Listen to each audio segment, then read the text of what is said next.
أعوذ بالله من الشيطان الرجيم بسم الله الرحمن الرحيم الصلاة والسلام على أشرف الأنبياء والمرسلين سيدنا ونبينا محمد ابن عبد الله وعلى آله وأصحابه من تبعهم بإحسان إلى يوم الدين. sunana Muhammad Awal Abdullahi kamar yadda aka sani, wanda aka sani da mai nasiha mai fassara mafarki a gidan talabijin na Tauraruwa TV ranar talata karfe 8 na dare, ranar asabar maimaici karfe 3 na yamma na ranar asabar. Sannan ina da tasha a YouTube da ake kira fassara mafarki TV a YouTube. Sannan wannan tasha da za mu ci gaba da kawo muku wannan program namu akan cututtuka da magungunansu da yadda ake ana karya sihiri ko sammu ko ture na ainihin aljanu da mayu suke ko kuma masu sihiri ko 'yan dabo, a sunanta Magani Media TV. Jama'a, wannan program da zan yi a yanzu program ne da ya shafi magani. Waƙar dawanan nabi sallallahu alaihi wasallam, hakika annabi ya yi magani alaihi salatu wasallam. Idan cuta ta samu mutum, bayan ga tauhidi ya san Allah shi ya ɗora masa wannan, waje an da kulle shi in sau ba, Allah shi ya ɗora masa wannan. In ma an samu wani ne ya masa sihiri, to wannan kawai kamar yadda Allah ya ce ne mun sanya ma komai yana da dalili. Shi wanda ya ɗin kawai ya zama shi ne sababi, amma Allah shi ya ɗora, to a koma wajen Allah. In aka koma wajen Allah, to shi ne za a samu waraka. Idan mutum yana da sihiri, mun dai bidiyoyinmu da suke ba da alamomi da mutum zai gane yana da sihiri, mun yi bayani a kansu. Sannan mun yi bayani akan ayoyi da za a iya tofawa, za a samu sauƙi. Sannan mun yi bayani akan yadda ake ruƙiya da kuma yadda ake shirya ruƙiya da wurin da ya kamata a yi da abubuwan da ba a so a gurin.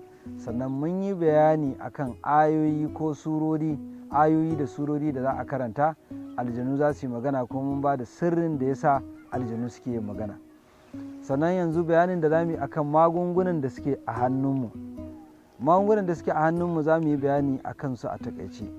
A cikin risacin da muka yi akan mafarki cikin shekara 26, mun ƙirƙiri magani da ake kira Bakuru Shiyaɗin. Wannan magani Bakuru Shiyaɗin turare ne wanda alhamdulillah wannan turare ɗin ya samu haɗi da aka yi mai na musamman, wanda wannan haɗin shi ke tabbatar da cewa lalle an yi risacin mai kyau akan wannan haɗin. To wannan haɗin kuma da aka yi alhamdulillah mutane da yawa suna ta amfani da shi, muna tura shi ƙasashe da dama, gurare da dama ana jin daɗinsa.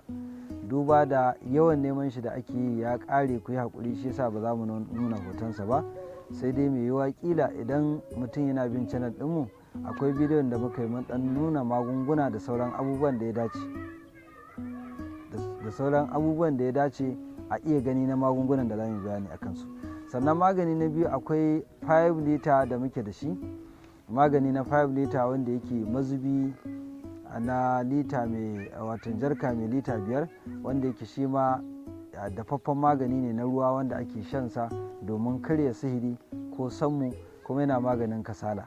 Sannan wannan maganin idan kamar shiyaɗi ne aka turo ma, kamar matsafa ko a ce 'yan dabo 'yan sihiri suka turo maka, ko kuma mayu suka turo ma, to insha Allah idan ka sha shi, ko dai ka yi wata irin gudawa da za ta rika motsi, ko kuma ka yi wasu mafarkai da za a nuna ma yanzu sihirinka ya kare, ko kuma kai mawarkin hayaki yana fita daga jikinka ko na a makamancin wannan. Sannan akwai maganinmu na sanyi, shi kuma wannan maganin na sanyi gaskiya yana maganin sanyi kowane iri ne, sanyi mai rike jijiyoyi ko mai rike kafa ko hannuwa, ko kuma ka rika jin gabaki daya jikinka yana ciwo da sauransu, ko ya kumbura kafa, ko ya sa fata ta tsage, da sauran sanyi da yake shiga cikin ɓargo, kamar musamman ma misali wanda suke da shekaru da yawa, ya sanya su ji ƙafafun sun rike da sauransu ko kuɗa, to insha Allah wannan maganin yana matuƙar amfani sosai. Sannan muna tura shi wurare da dama. Sannan muna da maganinmu, shi kuma yana maganin ciwo kamar na saran maciji ko cizon kunama. Idan maciji ya sare ka, to akwai maganinmu na musamman da muka yi, wanda wannan maganin alhamdulillah a take idan maciji ya cije ka, ko sauran minti 3 ka mutu, inda ka sha shi magana ya ƙare. Dafin maciji, kai mu muna da garanti ma za mu iya sa ya cije ka, ka sha maganin kuma a take ka warke.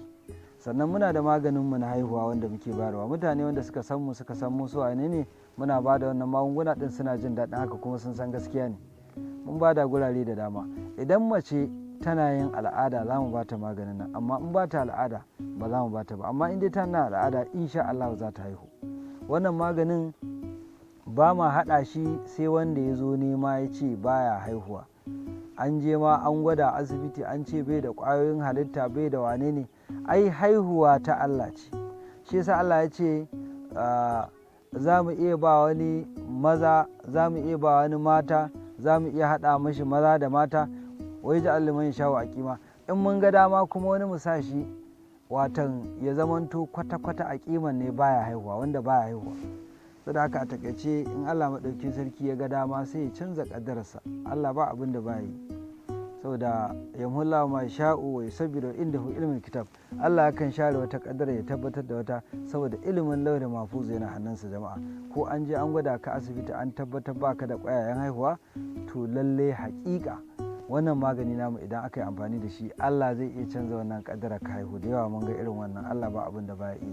Sannan jama'a, idan mutum yana neman mulki wanda ya zamanto da sharaɗin zai yi adalci, akwai abubuwa da ake na wata yasin da muka samu a shekarun da muka yi shekara 15 a Maiduguri muna biyayya ga malamanmu. In mutum yana son ya samu mulki, ana yin yasin 41 so 82 da sharaɗin abubuwan da ake da hudubata da sadakata, da yadda muka san mu muke yin ta, insha Allah za ga an samu mulki da yadda Allah da yawa mun yi ma mutane sun gani. Kuma wannan yasin din akan yi sadaka a farko, akan yi sadaka a ƙarshe, akan yi sadaka a tsakiya. Sadakan abin da mutum ya ga zai iya, saboda ita sadaka abu ne mai muhimmanci, tunda cewa aka yi inna la yajzi mata sadaki, lallai Allah na sakan kawo masu yin sadaka da abin da suke so.